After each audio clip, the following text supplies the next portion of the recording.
Hey everybody, Chris, the old ass retro gamer here. How's everybody doing tonight? Let me know if you can hear me. The computer's acting a little weird today. If everything is good, let me know in them comments, bras and girls. So this is recent pickups number 66. Everything I added to my physical media collection in the way of movies and video games in the month of May 2022. What's up, Seth? How's it going? Welcome to the stream.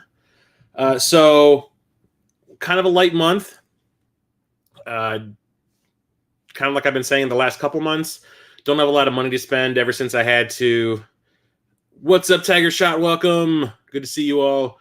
Haven't had a lot of money to spend because I had to get that new car in January, and it's kind of eating into the funds that I would normally use to collect with. And yeah, it's getting kind of harder and harder. I did get a promotion last month, so I got a little bit more money. So I was able to hit up a local store to get some retro and modern stuff, which is pretty cool. Honestly, if I did not do that, I did this past Friday. If I did not do that, I probably wouldn't have a whole lot to show today. It would just be modern day stuff that I got from like Limited Run and stuff I might have bought for my PS5. But I did manage to snag a few movies, not a whole lot. I only got 1, 2, 3. I got 6 things to show off, so not even collecting a whole lot when it comes to the flicks. But let's get into it. So I only have one standard Blu-ray that I picked up in May, and that is The Naked Gun from the Files of Police Squad. Found this at Half Price Books for, I do believe, $5.99. I was hanging out with one of my friends, had some extra time before we went and saw, I think it was the Star Trek The Motion Picture Director's Edition that was playing 2 weekends ago, or yeah, about a week and a half ago. And we hit up Half Price Books because there was a lot of extra time before the movie started. And I found this, and it's kind of cool that it comes with a slipcase that has like a lenticular cover. You can kind of see it shifting around a little bit. It's kind of funny. One of my favorite comedies from the 80s. Had no clue when my parents took my brother and I to see this at the Dollar Theater that it was based on a canceled television show in the same kind of way that Serenity is based off of Firefly, which was canceled prematurely. This only lasted like 6 or 7 episodes before it got the kibosh. Saw them on VHS a while later. Turned out the video store that I used to work at in the 90s had a tape of episodes, which was kind of cool. But it's a really funny, like tongue-in-cheek comedy, kind of like Airplane, but it has Leslie Nielsen playing a bumbling cop who says ridiculous things so seriously that they are hysterical. I need to sit down and rewatch this. I wonder if part 2 is available on Blu-ray. I'm not sure. I would definitely like to get that. Not a big fan of the third one, but the second one is definitely about as funny as this one. Probably because the Zucker brothers made the first 2 films and someone completely different made the third. So there's that. The rest I have are 4Ks, and I found some pretty cool stuff. Leslie Nielsen, yeah, Leslie Nielsen was one of my favorites. I remember I saw him in Forbidden Planet when I was a little kid on cable. Caught a showing of that, and I was just kind of like, that guy, yeah, he's pretty cool. And then I see him playing funny characters in like Airplane and A Naked Gun. I was like, wait, what? He's like really, really funny, and my camera is going nutso. Anyway, 4Ks. I pre-ordered this months ago, and it kind of got delayed because they were having problems with, I think, the transfer. They found like some flaws, and they had to go back and rework it. It finally showed up a week ago. Got this from Arrow Video. It is a 4K edition of RoboCop, and this is the Steelbook edition. And I wanted this because not only is RoboCop one of my favorite films, but it has the director's cut, which is my preferred way to watch this movie, in 4K. And I absolutely love this flick. The director's cut is the way to go. Doesn't really do anything in the way of plot. It's mostly like gore and like small moments that got put back into the movie to give like certain scenes more of a punch. Like when Murphy gets killed by the thugs in the movie, when they start shooting him with the shotguns, you see his hand get blown off. And you see that like splatter on the floor. But what you don't see is that when Murphy gets up and he's like holding his like bleeding stump, they shoot him in the arm again and it blows his whole arm off. Like it just falls off. and you kind of see the aftermath. You already see him standing there with the arm missing, which kind of didn't make sense to me. And I was just like, wait, what did his whole arm just melt after they shot off his hand? Did I miss something? Well, yeah, you did. Shooting him with them shotguns. And then when Clarence Boddicker shoots him in the head, what you see in the movie is the back of Murphy's head, and you see him get shot and he falls back. Well, in the uncut version, the camera starts off looking right at Murphy's head, like his face. And you see him like wincing in pain. It's an animatronic face that looks just like Peter Weller. And the camera spins around his head to show Boddicker and the rest of the thugs standing there, and then Boddicker shoots him in the head. It was cut out because they thought it was too graphic to see the man's face in pain before he gets killed, which I thought was strange. There's also a couple other scenes with Ed 209 blowing away that guy in the office at the beginning of the movie. There's more shots of that guy just getting like ripped to shreds. And a couple of other small moments too, but for the most part, it's that scene where Ripley, I almost called him Ripley. Murphy wow, mouth not working. Where Murphy gets assassinated and where that guy in the office gets killed by Ed 209. But tons and tons of extras on this one. The director's cut has all of these extras right here, and then the theatrical cut has a good set down here as well. Had to have this. Arrow does a great job with these 4K transfers. I can't wait to watch it. I hear it's a decent upgrade from the Blu-ray, but not like supremely clear. The movie was shot with like a certain type of film stock that like makes the film super grainy, and I guess it doesn't make transferring it to 4K very easy, but whatever. I'm just happy to own it. And then on Friday, when I went looking for all these games I'm going to talk about here in a minute, I went to the local Best Buy to look for some movies because I haven't been looking at all. I had no idea what had come out except for one specific movie that I was looking for. Didn't realize that Uncharted came out already. Saw this opening night with some friends. I don't know if my friends liked it, but I really enjoyed it. I thought it felt just like the games, like a prequel to the games, where you see Nathan Drake, which is played by Spider-Man here, and Sully, which is played by Marky Mark, meet for the first time and how they start their friendship. And it feels like the games with the way things always end up progressing in those games. And also, there was a couple of parts where I was just kind of like, what were they thinking? Where an entire action scene takes place in a Papa John's. Product placement fail. Yeah, it does. This came out in February. I think this was like the Valentine's Day movie that came out this year, and it's already on home video, which is kind of strange. It didn't hit as fast as the one that I'm about to talk about in a bit. But yeah, I really enjoyed this movie. I thought that Tom Holland played a great young Drake. He has it down pat. There's themes and stuff that go through all of the games, and characters come in and out from the games. It's fantastic, and it was a big enough hit that it's going to get a sequel, which I cannot wait to see. And this has deleted and extended scenes also, which is going to be kind of cool. Maybe I'll make it an R-rated movie. I don't know. But yeah, fantastic flick. Not the greatest video game movie, but it's up, for me, it's like in the top like 5. Also picked up a 4K of the original Candyman. I had the Blu-ray of this that I bought off of Scream Factory's website about a year ago. And it's a fantastic transfer that they had in Blu-ray, but didn't even realize, well, actually, I didn't realize a bunch of these 4K transfers that Scream Factory was releasing were actually out yet. When I hit up the Best Buy by my work, I found this. I found Life Force, which I did not want to buy because the director's cut of that movie is only on a Blu-ray in that set. The only 4K version of the movie is the theatrical version, which I don't like. So I passed on that. They also have... There was another one, too. Shit. I can't remember. This was the one I wanted to get because I absolutely love Candyman. It's one of my favorite horror movies, and it takes place in Chicago with a pretty decent set of extras listed right here. I think it's essentially the same stuff that was on the Blu-ray that I have, plus a couple of extra ones that they did specifically for this 4K edition. But great horror movie, scared the shit out of my brother. Halfway through the movie, he was like, "We gotta get out of this. Can you just take me home? I don't want to sit through this anymore. This is scaring the crap out of me." I was like, "Nope, we paid for it. We're staying." So you are SOL. So if you shit your pants, let me know. I will escort you to the bathroom and then right back into the theater again because I want to finish watching this movie because it's awesome. Anyway, the big movie I went looking for on Friday when I found Uncharted, Candyman, and this big set that I have here is The Batman. This is the one that hit home media faster than I expected. This came out at the beginning of March. And it came out like almost 2 months later.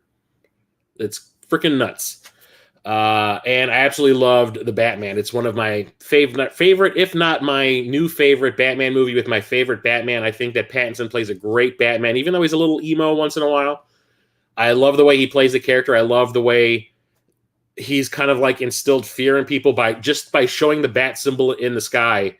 People like thugs and criminals and everything are just like shitting their pants the moment they see it because Batman could be anywhere. You just don't know.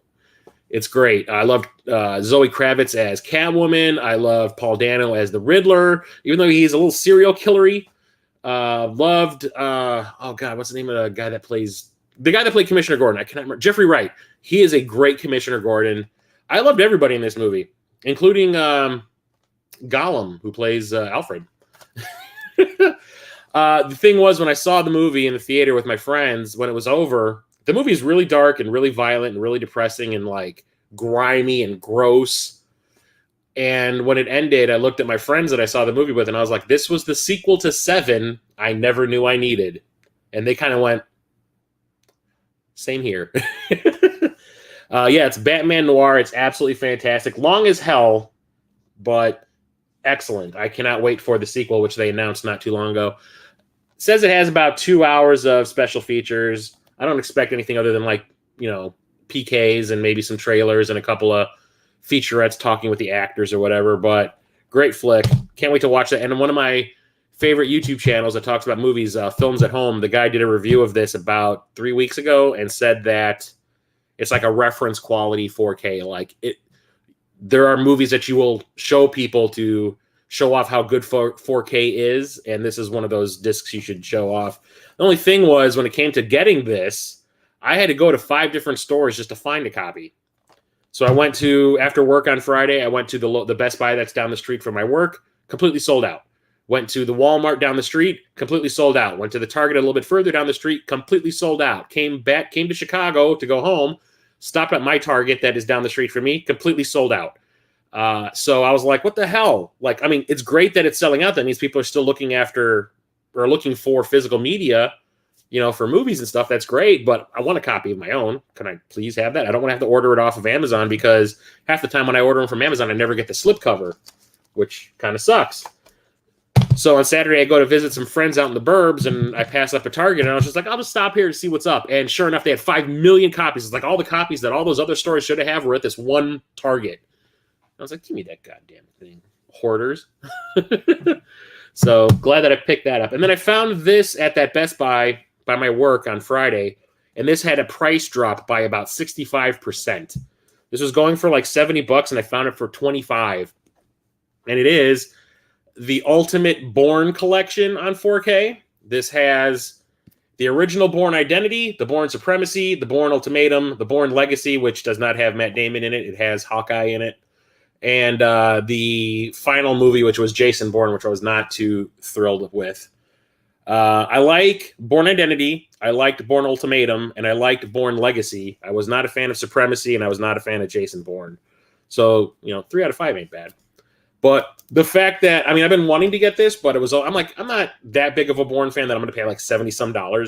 Excuse me, I got the hiccups for this set. So when I saw it for $25, I was like, now is the time. Now, Best Buy, lower that Hitchcock set in 4K. I will buy that the moment it drops below $60. So how about them, Apple? Give me them. Oh, I just made a Matt Damon joke. Oh, shit. Okay, so that's it for the movies. Like I said, I did not get a whole lot until Friday. The only movie that I had prior to Friday or 2 of them. I had Naked Gun and I got RoboCop in the mail. I have a couple more movies coming in the mail. One's a pre-order. One is something I bought yesterday. We'll show those off in June's stream. So when it comes to the video games, all I had originally to show off were limited run stuff. and a couple of pre-orders that I ordered about a year ago that finally decided to show up. But then Friday after work, before I hit the Best Buy and the Target and all that, I went to my local retro store, and they had some pretty decent stuff. So I got some cool stuff to talk about. So the first thing, I'm going to go in order of like the release of consoles. So I got this from Limited Run. It's a new NES game, and I cannot tell you what it's about because I ordered this quite a while ago, and I do not remember. It's probably a platformer, I'm assuming. But it's called Alwa's Awakening, the 8-bit edition. I'm assuming that this came out in some other form, probably on Steam or something, and somebody gave it a downgrade. Maybe. If that's what the story is, let me know. I don't know. Yeah, it sounds like a platformer. But I was just stoked that we're getting like new games for old consoles nowadays. So when I saw this go for sale on Limited Run, I jumped on it, even though it was a little pricey. But this came from Retrobit, and in Limited Run sold it in their stead. They tend to do that a lot for other companies. But Retrobit's a pretty big, online presence. I don't know why Limited Run would want to sell for them when you can just get it off the Retrobit site. Whatever, maybe this is a special edition that only Limited Run got. I'm not sure. But seriously thrilled that I got a new NES game in 2022.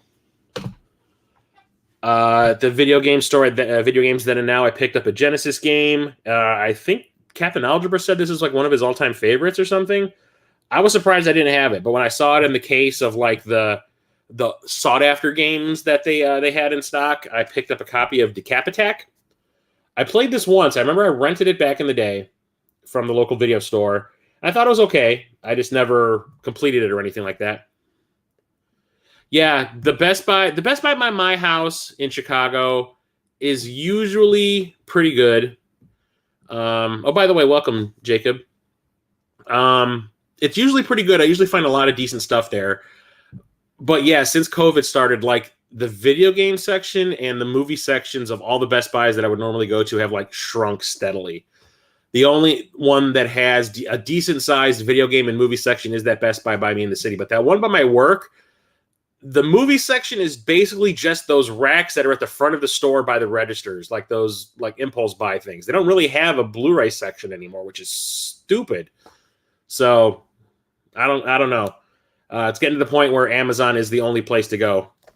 But yeah, this is a platformer where I think you can, if I remember correctly, you throw your head as a weapon or body parts as your weapons. But like I said, I haven't played this since the 90s when it first came out, so I can't comment. But I knew that I enjoyed it, or at least I remembered enjoying it to the point where I was like, when I saw it for, I think it was $25, I said, sure, I'll take that home. Last 2 months, it's a thing. So I can't wait to dig into that. See if what I remember of it holds up. Yeah, these are the other ones. Okay, so this I picked up at the same time I picked up Naked Gun at that Best Buy. Or no, that Half Price Books. They didn't have a lot of... This is the one of the decent Half Price Books that I normally go to. This one's in a pretty wealthy neighborhood. Usually when I go there, I find a lot of really cool stuff. They had like nothing. Everything was like standard stuff that you would find at any other Half Price Books. Naked Gun was the standout when it came to the movies, and the only video game that stood out to me was Spyro Year of the Dragon. I think this is Spyro 3? I can't be sure. I have never played a Spyro game in my life. Back when these were released, I had the mindset that they were little kids' games, so I never bothered playing any of them. Same with Crash Bandicoot. I never really played that either. I was just kind of like, that looks like a little kid's game. I'll stick with my Siphon Filters and my Metal Gear Solids and that kind of thing, my Mortal Kombats. So I never played any of these games until recently. Well, I've played Crash Bandicoot recently. I still have not played any of these. But yeah, it's a 3D platformer. He plays a little dragon with a cutesy voice that jumps around and breathes a little bit of fire and whatnot. I think you're collecting like gems or something. So it's another one of those collectathon type games. There's some racing parts, I think, because there's usually a bunch of mini games. And I remember I watched Captain Algebra stream. I think it was the first Spyro game. And I was like, that looks actually kind of fun. If I find them out and about, I'll pick them up. This is the first one I found since he streamed those.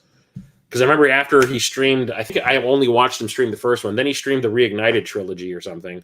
And I still don't own that because I don't like the fact that the second two games are only download only. They're not actually on the disc, which sucks. So I will skip that. But yeah, thrilled that I actually own a Spyro game for a change. I think I own one for the 360. I think it's the one where it's grown up Spyro. Also picked up Destruction Derby Raw.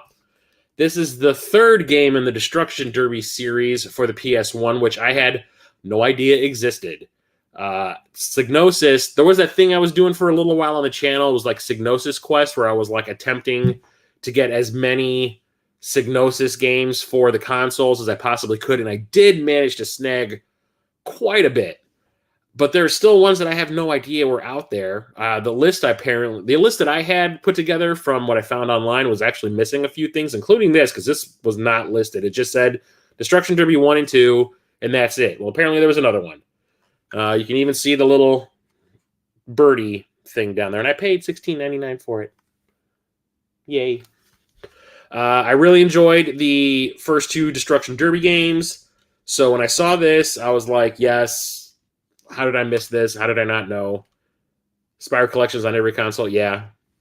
So, really thrilled about it. Can't wait to sit down and play it. Love Psygnosis. And the last PS1 game, I found this at Video Games Then and Now also, and it's the Arcade Party Pack. I think these are all Midway games. It has 720, Smash TV, Klax, Rampage, Super Sprint, and Tubin on it. And they are arcade perfect. Although playing 720 without that weird controller that they had in the arcade, which kind of like spun around like a analog stick, will be kind of tough. But I'm willing to give it a shot. But I remember I had this back in the day, and I remember liking it quite a bit. So why not? And it was pretty cheap. It was only $13. So, yeah. There's one thing I always say about Video Games Then and Now. The guy that runs the place does not seem to pay attention to eBay prices. He just seems to go with whatever he thinks the game is worth, because I found a ton of stuff there that was like super cheap, and some of these I think are kind of sought after. Possibly. Could be. I don't know. So now moving on to PS2. I remember this being one of those games that was super expensive back, I don't know if it was like in the early 2000s or maybe the early 2010s or something. But like Simpsons Road Rage was like really like sought after for a little while. And turns out I always thought I had this one in my collection. Turns out I didn't. I have Simpsons Hit and Run, which is the Grand Theft Auto clone featuring all the Simpsons stuff. This one is the Crazy Taxi clone with the Simpsons in it. I was on an episode of the Game Deflators podcast like a year ago, and the game we were going to talk about was Simpsons Road Rage. And I told him I would do the podcast because I thought I had the game in my collection. Turns out I didn't have it on like disc. So I kind of went to go pick it up so I can go and play it. And I was like, oh crap, I have the wrong one. Oh, I'm screwed. Then I realized I picked up a copy of this on the Game Boy Advance a while back. I think it was when I went to visit Rocket Sauce in Wisconsin. I picked it up at Freak Toys. So I texted him. I was like, I don't have it on disc, but I do have the Game Boy Advance edition. He was like, oh, no, that's perfect because I have the disc. He had the disc version. The host had the disc version, and I have the cartridge version. So it'd be great to talk about these two different contrasting, one was made to be played 3D and one on a console that 3D is not its forte. So I can't wait to sit down and play through this. It looks really fun. I always liked Crazy Taxi. I'm not a big Simpsons fan, but I'm always down to play a licensed game. You know me. I did an entire month of licensed game videos, one a day for 31 days. I still have not recovered from that. So, yeah, there's that. Sweet Arcade Pack, did I play on the original and pay? Yeah. Road Rage is before Hit and Run. Love the Simpsons. Yeah, I've never been a Simpsons fan. I liked it like when it first aired, but like after season 3 or 4 is when I was just kind of like, yeah, all the jokes are the same. Well, I don't like this anymore. The one that I found at Video Games Then and Now that was cheaper than I've ever seen it, and I've only seen this in person maybe 3 times in my life, is Final Fight Streetwise. I hear that this is not the greatest game. I'm not a huge Final Fight fan. I like playing the first one. I mean, the first one back when the Super Nintendo was, the console. I played the shit out of it. Didn't realize how much slower it's going to be played from the arcade.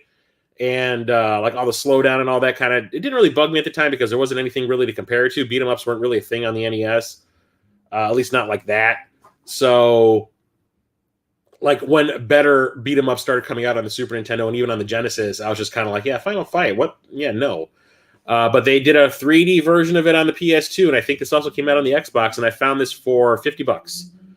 Which I've never seen this. When I have seen it in person at the Midwest Gaming Classic, I never see for under 100.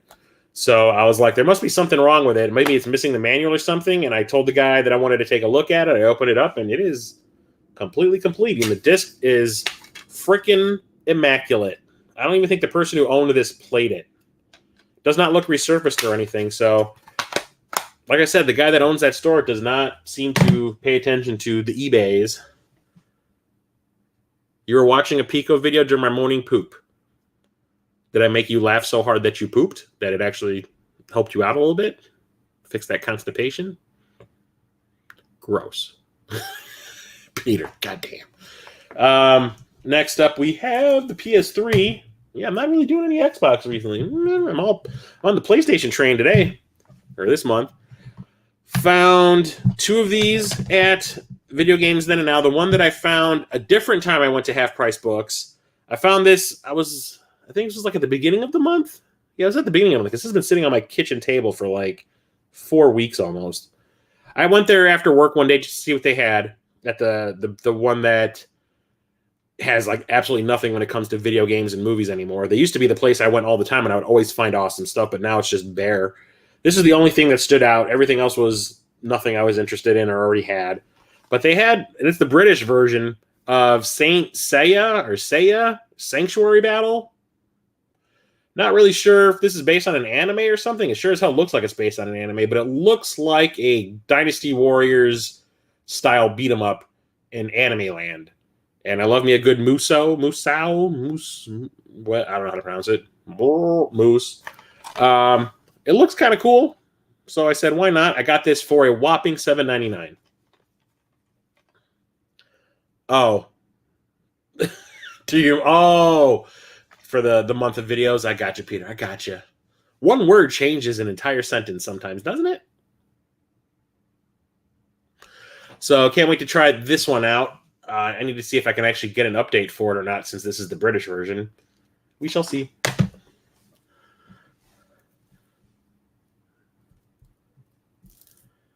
No, Fatal Fury is not part of Final Fight. That is totally different. That is an SNK property. But yeah, I still need to play Final Fight 2 and 3. I've only played the first one when it comes to like the Super Nintendo. I played the arcade version, obviously. And I think that's it. So Jason of Corpse Flood Gaming, I think he played Streetwise about a year ago for the Super Enabler Brothers podcast that I'm on, and he was just kind of like, eh. So we'll see. Found he had this like the owner of the place had these two games in the expensive case, you know, where he doesn't want people touching them. You have to ask to see them, but they weren't expensive. These were like $20-some each.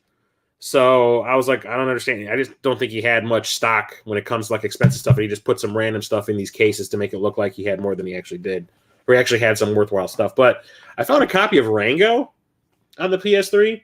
It's like a 3D action adventure game. Looks a little bit like a Spyro game or a Crash Bandicoot type game. I like the movie Rango. I thought it was pretty fun. Johnny Depp plays the lead character, the little cowboy chameleon that's kind of cowardly or whatever. I don't even remember very much. It's been a while since I saw it. That movie came out like at the beginning of the 2010s. But it looks pretty cool. I'm willing to give any licensed game a shot, regardless if I like the movie or not, because licensed game horror. So Saint Seiya, yeah, I'm gonna give it a shot. Zara? What are you talking about? Oh, I love the Orville. I'm a huge Star Trek fan. Orville's like right up my alley. Reminds me of Next Generation. So I can't wait to try that one out. I've always wanted to try that and I never did. So when I found it for relatively cheap, I was like, yeah, whatever. This is the other one that he had in the case. And I was like, what? Why do you have this in here? But it's Deadliest Warrior, Ancient Combat. This is based off of, I do believe, a TV show that was on Spike. I think, yeah, right on the back. Spike Television. Okay. Yeah, this is like a show that was on Spike the Spike cable channel. And it's all about it's kind of like it's a fighting game, but it's all about like pitting different era of fighters against each other. So you'll have like a Roman soldier against a ninja. You'll have a pirate against like a Roman, or like a barbarian from like caveman days against, a holy warrior, like a Templar or something like that, or a samurai. I love a fighting game, so I wanted to give this a shot. So I said, why not? This was like $20 too, so whatever. Yeah, the reason I picked it up was because I don't really see that very often either, Seth. So when I saw it for like $20-some, I was like, yeah, I'll take it. It's a licensed game for one, so why not? Let's see here. The rest of these, well, I'm going to go into the PS4. Most of these are things that I got from either limited run or strictly limited. We'll go into the limited run stuff first. So, I got some PSVR stuff from them too. So I got my copy finally of Axiom Verge 2 from limited run. This is a sequel to the Metroidvania that I do own for not only the PlayStation 4 but also the Wii U. I was told Sunday night. I was told Sunday night that should maybe look into selling my Wii version or my Wii U version because that is worth quite a bit of money. For some reason, Wii U stuff is jumping up in price, so maybe. So yeah, I watched Nintendo stream a little bit of this. I played the first one maybe to the halfway point and I got stuck. I need to look up like a guide or something to figure out what the hell I'm doing wrong. But I was watching Nintendo play this a while back. I think when it first came out, like when you can buy it digitally. And I think he was playing it on the Switch.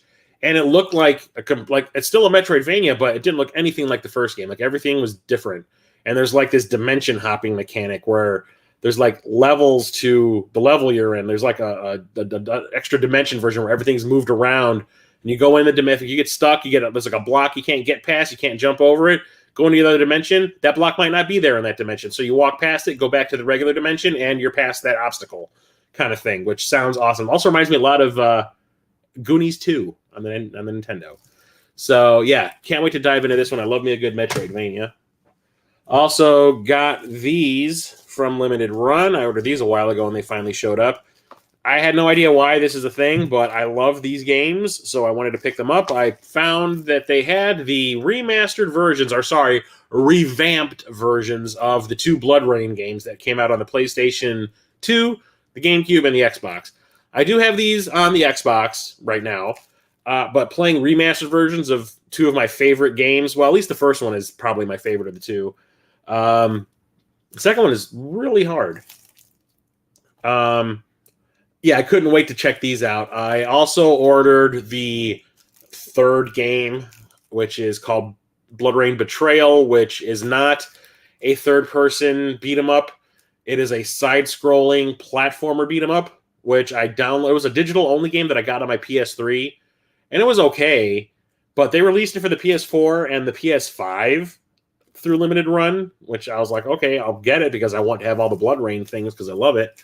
But yeah, I had no idea that these actually had come out digitally at all. So when they showed up on the Limited Run site, I was like, oh, give them to me now. You play as this foul-mouthed vampire warrior who has blades on her arms. They're strapped to her wrists. And you can go into like a bullet time mode where time slows down and you can attack faster in that mode than you would normally. When you do the attacking at normal speed, it is so fast it's hard to see what's going on. But when you speed it down, you can attack somebody with your blades. You can do like martial arts fighting. You can jump on a character and suck their blood to regain your health. It is really fun. I remember when the first game came out, I bought it on the GameCube because it was the only version of the game that the local game store that I would go to, I think that was an EB Games, had in stock at the time. And I liked it so much, I didn't want the game to end. So what I would do is I would come home from work, I would play one level, and then I would save my game and stop. And then the next day I would do the same thing. I would play it a level a day until I beat it. And it's a fantastic game. The second one is more of the same. It's a little more open worldy. There's a lot more places you can go, and it's not like a completely linear path. But it is really super hard. And I got stuck in it, and I never beat that one. But really looking forward to be able to sit down and find some time to play through these two with better graphics and controls and whatnot. Controls, I don't know. I have not played them. They are still sealed. And Got these two from Strictly Limited, and I ordered these about a year ago. And these have been delayed over and over and over and over again, to the point where I was like, I might just cancel my orders because I see these on Amazon through another company that released them. Maybe I should just do that. And to say sorry for all the delays, they gave us some, we apologize gifts, which aren't really worth a damn if you ask me. I got some postcards and a poster with really shitty artwork on it.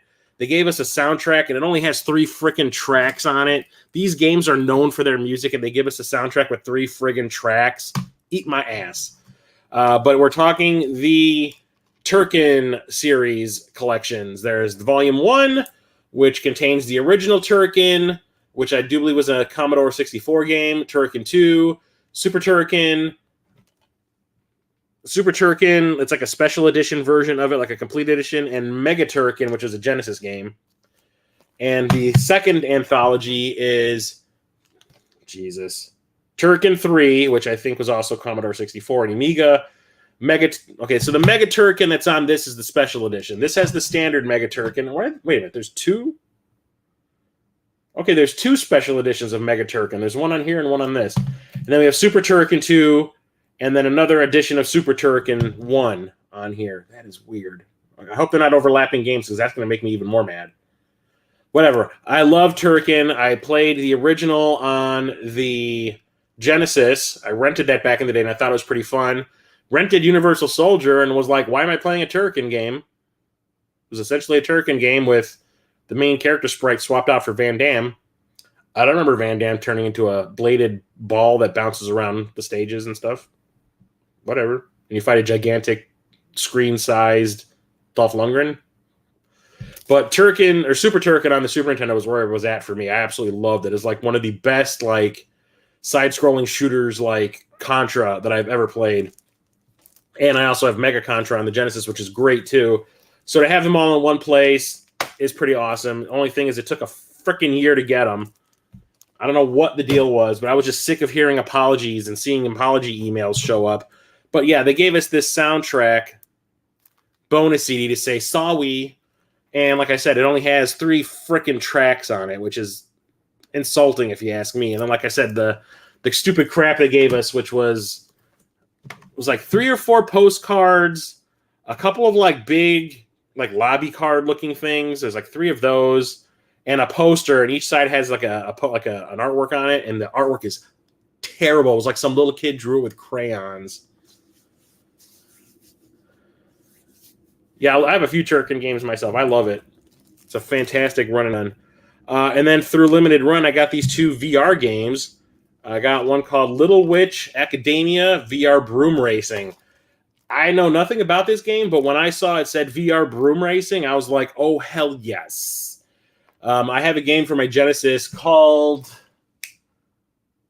where are you? Panorama, I think. Panorama Cotton, which is usually a side-scrolling shoot-'em-up, like a shmup, featuring a witch on a broom. And Panorama Cotton for the Genesis is like playing Star Fox, but you're on a broom. You're going into the screen and doing all the shooter stuff, which is fantastic. So when I saw VR Broom Racing, I was like, oh, like Panorama Cotton, just in VR and better graphics. I'm in. And yeah, I couldn't wait for this to show up. I'm definitely playing through this weekend. I cannot wait. There's really no pictures of the gameplay on the back, but I guess flying through rings and stuff is kind of a big part of it. So we shall see if it lives up to the hype I'm giving it. And the other one I got is this Republic Anniversary Edition for the PSVR. I had the standard edition of this game, but I never actually played it. I remember Radical Reggie. Radical Reggie did a video on Republic, but he kept calling it Republic U or something like that. And I was like, dude, come on. And it's like it was an iPad game or something like that, where you are controlling a girl who is trying to sneak into a facility or something, and the only view you have of her is through the security cameras in the building that you've hacked through. So depending on whether what you can see and where enemies are that are on patrol or whatever. You can tell her, okay, now you need to move because the security guards are facing the other way, and then she'll climb out from where she's hiding and go find another hiding spot. It looked really cool and different. I do not know how this is going to play in VR. I do not know if it's changed the way the game is at all. But it says it's a 2-disc set, comes with the PlayStation 4 version, which is what I currently have over there, which I'm getting rid of, and the PlayStation VR version. I am super curious. The pictures they have on the back look nothing like what I remember seeing. It looks like it might be a first-person game now. I could always open it up and see what's so anniversary-ish about it. Gonna get an unboxing here, people. Well, that opened up pretty easy. Usually I have to fight with these damn things. So, Republic VR and Republic Anniversary Edition, the standard PS4. And it also comes with a pretty decently sized instruction manual. Limited Run's at least good for giving you an instruction manual with these when you buy them. So I'm really interested to see how this works in VR, if it changed what the game actually is or not. Or maybe playing in VR, you have the only thing I can really think of, if it's going to be the exact same gameplay style, is you have like a bank of monitors in front of you in VR, and you have to keep looking between them to figure out, the view that you need to tell the lead character where she needs to go. That's the only thing I can think of. So we'll see. Can't wait to try that. Used to play them on the Amiga. Yeah, I never had any Commodore computers. Never had an Amiga. A friend of mine had a Commodore that I used to hang out with back in the day, but I don't think he had any of them. But first time I played Turrican, like I said, was on the Genesis, the port that they had there. Now I own it for the Genesis. I own it for the TurboGrafx 16. I have it for the Super Nintendo. I have it for the Genesis, the Mega Turrican one also. So yeah, I have a ton of them.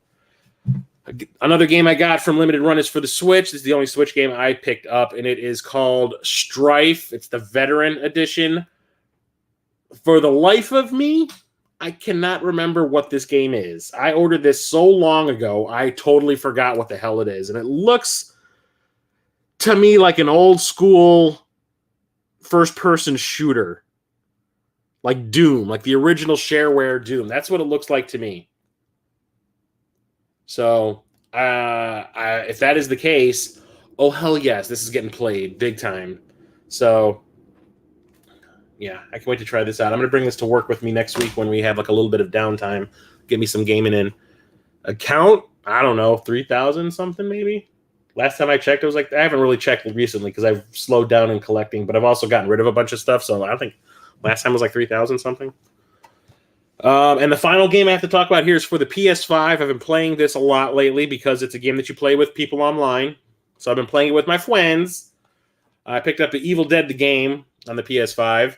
Been playing this with my buddy Movie Tom and my buddy Church from the Game Grinder.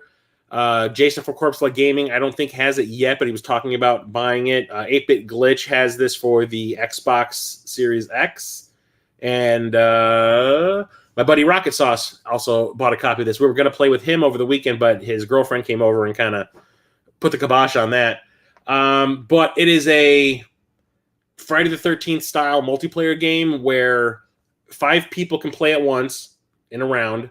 4 people play as the characters from the movies. You can play as Ash. You can play as... It's kind of cool the way it works. All the characters, at least the ones that you need, you don't need to unlock. You start off with, there's like 4 tiers of character. There's like 4 styles. You got one that's like the leader, and that is Annie, who was the archaeologist from Evil Dead 2, that wore like the knee-high socks and all that. There's like warriors, and you have Ash from Evil Dead, or for Army of Darkness. Oh God, who else is a warrior? It's like Ash from Army of Darkness, Henry the Red from Army of Darkness, the red-headed medieval soldier guy, and one other character. I don't remember who it is. It might be... I haven't really watched the Ash vs. Evil Dead TV show, so I don't really know the characters' names, but I think it was the girl who wears the purple leather jacket. Then you have another class, which is Ash from Evil Dead 2, Annie's boyfriend, who turned into a demon in Evil Dead 2, and some other character from the TV show, I think. And then you have like the support class, which is Ash from the original Evil Dead movie, and his sister, who got possessed in the first movie. And it's kind of cool the way it works out.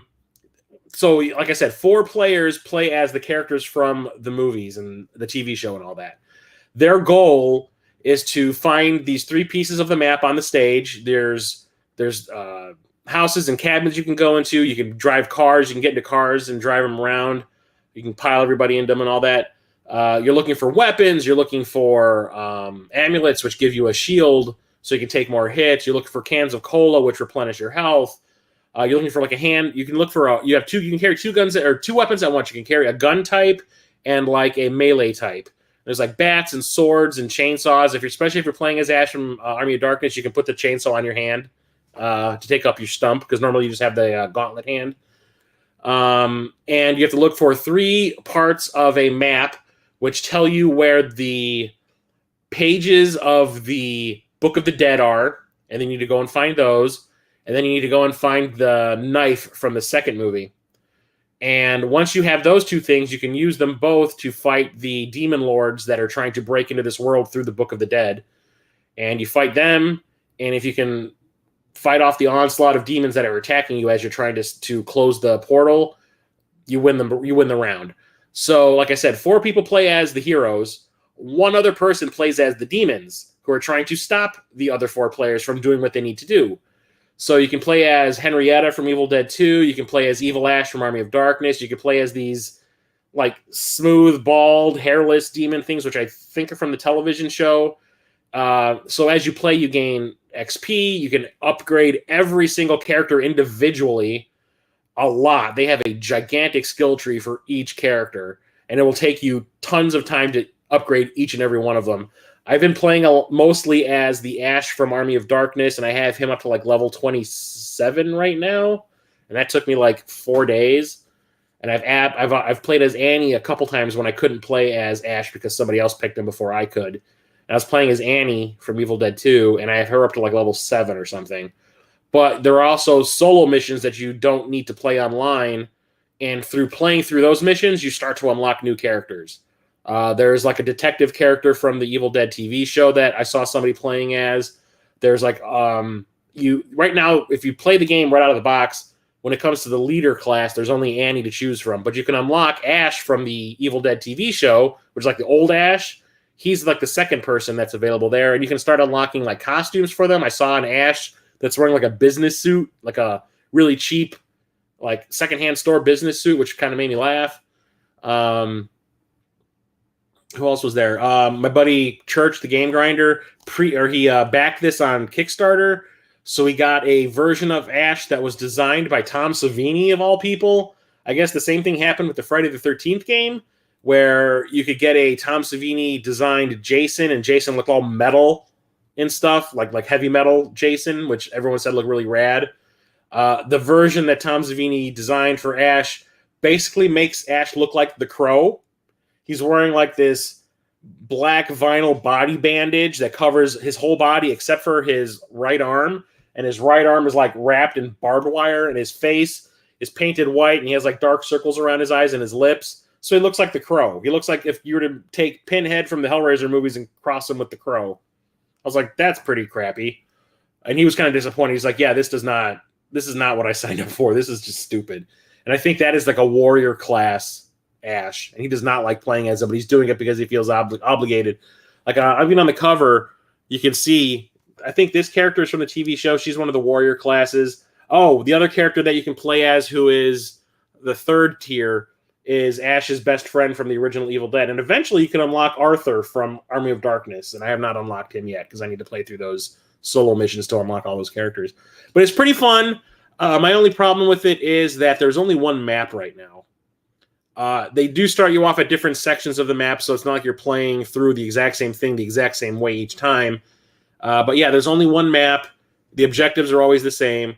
It depends. It's more fun depending on if the person who's playing the demons is really good at doing it or not. It makes it kind of challenging. But even though, like I said, there isn't a whole lot of content there right now, I'm still, like, I don't mind because I'm playing with my friends. We're having a fun time doing so because we love the franchise and all the references and all the jokes and everything that shows up from the movies and the TV show. So I'm giving this a big thumbs up right now. It is only like a $30 game, so even though it doesn't have a whole lot of content, but there is content coming. There is a season pass that they've released that you can buy to get you all the extra stuff that's going to come out. I recommend it. It's fun to play with your friends. I have not played with many randos yet, so we'll see if that makes it any worse or not. So, yeah, check it out. If you're a fan of Evil Dead, I don't think you will be disappointed. 2 minutes on Switch with cross. Yeah, this does have crossplay because I've played with people on PC and I've played with people on the Xbox. I don't know about Switch or not. Is it available? It's not on Switch? Yeah. I think it took them a while to get Friday the 13th on Switch, and by then it was like too late. The game was already like kaput. Yeah, it's pretty much like Friday the 13th, just with less content. But like I said, they're releasing a bunch of it pretty soon, so I can't wait for that. So that is it for today. It's a pretty short stream. Like I said, I didn't have a whole lot to talk about, but I managed to talk about a lot of these things at length. So there is that. So thank you for coming today and hanging out with me when I talk about all this stuff I've had in my collection that I don't really need, but I bought anyway because collector. I am planning mid-June because I don't expect June to have a lot of pickups at all, because in July I will be at the Mo Game Con. I'm going to be going there with Captain Algebra and Megadan and Gaming Off the Grid and 8-Bit Glitch and Peter Bateman and all that. We're all going to hang out for that weekend, and I need to start saving money to go. I did get my Facebook check. I was pretty much saying that I was going to have to start throwing a whole bunch of money aside for the convention. And I was like, I don't know if I'm going to have money to go to this convention with the fucking car payments and everything. And then a $400 check from Facebook shows up for some lawsuit that I don't remember signing up for. I was like, well, there's my convention money. Problem solved. So, like I said, I don't know if I'm going to have a whole lot of stuff to talk about. I do have some movies and some games coming from pre-orders. I might just be able to talk about that. So to make up for that, I'm thinking in mid-June, I'm going to do my final episode of Dreamcasting, where I'm going to talk about all the games that I needed, that I added to my collection for my Dreamcast to finish off the complete set, because I now have a complete Dreamcast set. U.S. set, not a British or Japanese or whatever. I'm talking a complete U.S. set. So I'm going to talk about all that stuff that it took to get to there. I'll probably do that mid-June. I'll let you guys know. You'll see it pop up on my feed or on your feed or whatever if you're subscribed to the channel. So, like I said, thank you all for coming and hanging out with me today. I really appreciate it, chatting with everybody and all that. So I will talk to you later. Chris, the old-ass retro gamer, out. Have a good night, everybody. Stay safe.